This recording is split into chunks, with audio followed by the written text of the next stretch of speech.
श्रीमद् वाल्मीकि रामायण बालकांड 53वां सर्ग। कामधेनु की सहायता से उत्तम अन्नपान द्वारा सेना सहित तृप्त हुए विश्वामित्र का वशिष्ठ से उनकी कामधेनु को मांगना और उनका देने से अस्वीकार करना।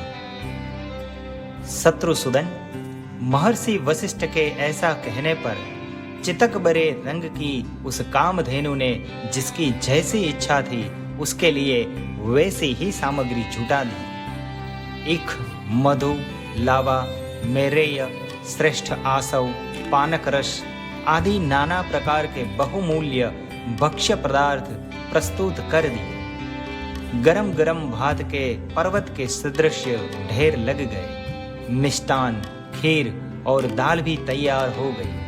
दूध, दही और घी की तो नहरें बह चली। भांति भांति के सुस्वादु रस, खांडव तथा नाना प्रकार के भोजनों से भरी हुई चांदी की सहस्त्र थालियां सज्ज हो गई। श्री राम, महर्षि वशिष्ठ ने विश्वामित्र जी की सारी सेना के लोगों को भली भांति तृप्त किया।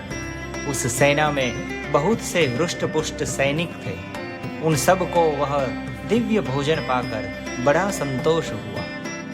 राजर्षि विश्वामित्र भी उस समय अंतःपुर की रानियों, ब्राह्मणों और पुरोहितों के साथ बहुत ही रुष्ट पुष्ट हो गए। अमात्य, मंत्री और भृत्यों सहित पूजित वो वे बहुत प्रसन्न हुए और वशिष्ठ जी से इस प्रकार बोले, ब्राह्मण, आप स्वयं मेरे पूजनीय हैं, तो भी आपने मेरा पूजन किया, भली भांति स्वागत सत्कार किया, बातचीत करने में कुशल महर्षि। अब मैं एक बात कहता हूँ, उसे सुनिए। भगवान, आप मुझसे 1,00,000 गौवे लेकर यह चितकबरी गाय मुझे दे दीजिए, क्योंकि यह गौरंतक रूप है और रत्न लेने का अधिकार राजा का होता है। ब्राह्मण, मेरे इस कथन पर ध्यान देकर मुझे यह सबला गौ दे दीजिए, क्योंकि यह धर्मतः मेरी ही वस्तु है। विश्वामित्र के ऐसा कहने पर धर्मात्मा मुनिवर भगवान वशिष्ठ राजा को उत्तर देते हुए बोले, शत्रुओं का दमन करने वाले नरेश्वर, मैं 1,00,000 या 100 करोड़ अथवा चांदी के ढेर लेकर भी बदले में इस सबला गौओं को नहीं दूंगा।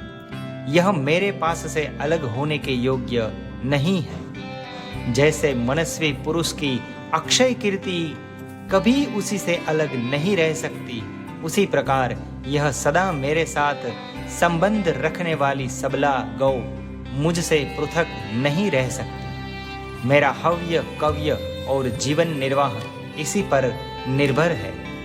मेरे अग्निहोत्र, बलि, होम, स्वाहा, वषट्कार और भांति भांति की विद्याएं इस कामधेनु के ही अधीन है। राजर्षि, मेरा यह सब कुछ इस गौओं के ही अधीन है, इसमें संशय नहीं है।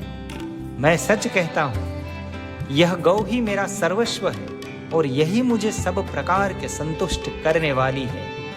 राजन, बहुत से ऐसे कारण हैं जिनसे बाध्य होकर मैं यह सबला गौ आपको नहीं दे सकता।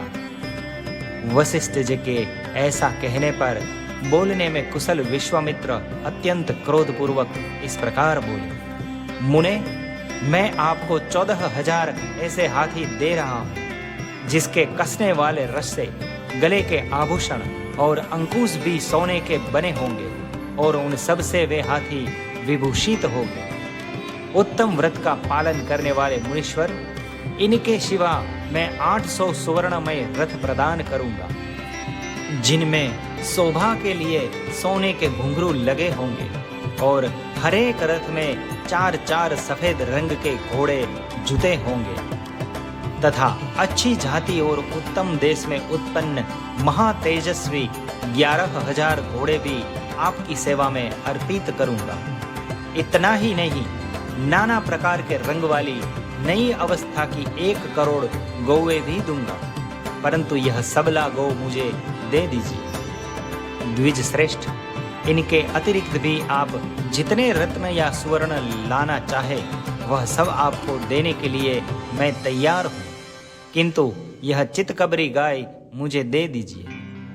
बुद्धिमान विश्वामित्र के ऐसा कहने पर भगवान वशिष्ठ बोले, राजन, मैं यह चितकबरी गाय तुम्हें किसी तरह भी नहीं दूंगा। यही मेरा रत्न है, यही मेरा धन है, यही मेरा सर्वस्व है और यही मेरा जीवन है। राजन, मेरे दर्श, पौर्णमास, प्रचुर दक्षिण वाले यज्ञ तथा भांति भांति के पुण्य कर्म यह गौ ही है। इस पर ही मेरा सब कुछ निर्भर है। नरेश्वर, मेरे साथ शुभ कर्मों का मूल यही है, इसमें संशय नहीं है। बहुत व्यर्थ बात करने से क्या लाभ? मैं इस कामधेनु को कदापि नहीं दूंगा। इसी प्रकार श्री वाल्मीकि निर्मित आर्ष रामायण आदि काव्य के बालकांड में 53वां सर्ग पूरा हुआ।